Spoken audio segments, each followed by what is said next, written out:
तोंडाला चव नाही, काहीतरी चमचमीत खावंसं वाटतंय.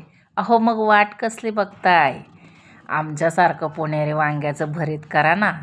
तुम्हीच काय, पण मुलेसुद्धा बोटं चाटून पुसून खातील. खूपच भारी होतं पुणेरी भरीत.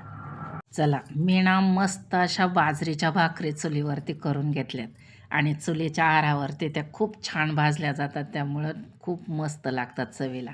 आणि बघा, हे आपलं इलायती वांगं, हे काही गावरान नाही, तरी पण ना मी आता ते तळून घेणार आहे.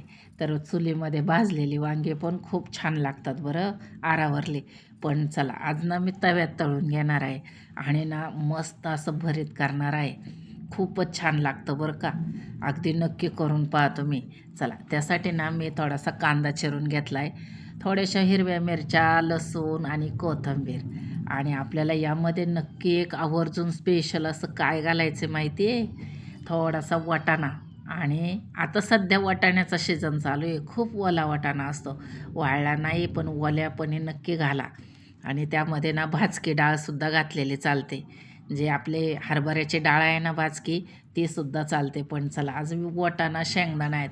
आणि ना खास वैशिष्ट्य या भरिताचं म्हणजे ना हे शेंगदाणे चांगले तळले गेले ना, इतके कुरकुरीत मस्त लागतात ना, खरंच खूप भारी लागतात. अगदी ते दाताखाली आले ना आपल्या खाताना खूप भारी लागतात.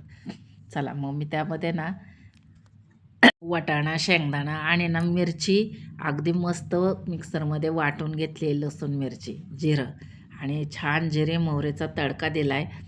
आणि मस्त असं आपलं वांग्याचं भरीत असं छान हलवून घेतलं आहे. आता वांगं तर आधीच शिजलेलं होतं, त्यामुळे शिजण्याचा प्रश्नच नाही. अहो एकदा नक्की करून पहा, खूप भारी लागतं, लईच भारी. खाऊन पहा आणि नंतर सांगा.